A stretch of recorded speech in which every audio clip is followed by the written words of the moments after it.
ఎందుకు అట్లా నవ్వుతున్నావు? ఎందుకు నవ్వుతున్నానా?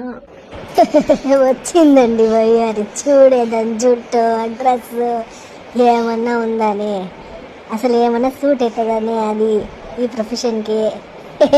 పో డిబా. చూడు దీన్ని ఎలా ఎగతాళి చేస్తున్నారు. దాని డ్రెస్ బాగాలేదంట, దాని హెయిర్ బాగాలేదంట, దాని ఇది నిల్చునే విధానం సర్లేదంట. ఏంటి దీన్ని చూసి వాళ్ళు చెప్తాడని ఇది చూసి ఏడుస్తుంది. కొద్దిగానే ఆలోచించాలరా, సిగ్గుండాలి.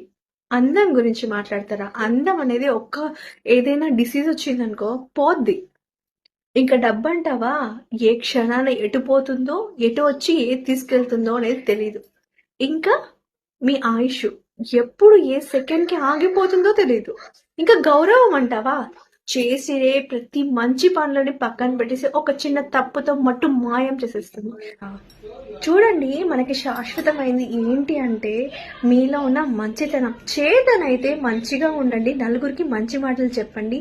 బాడీ షేమింగ్ మాత్రం ఎప్పుడూ చేయకండి. మనసుని బాధ పెట్టదండి. దేవుడు ఎక్కడో ఉన్నాడండి, మనిషి మనసుల్లోనే ఉంటాడు. అలాంటప్పుడు బాడీ షేమింగ్స్ ఎందుకండి? ఇది చాలా చిన్న జీవితం, ఇదే రియల్.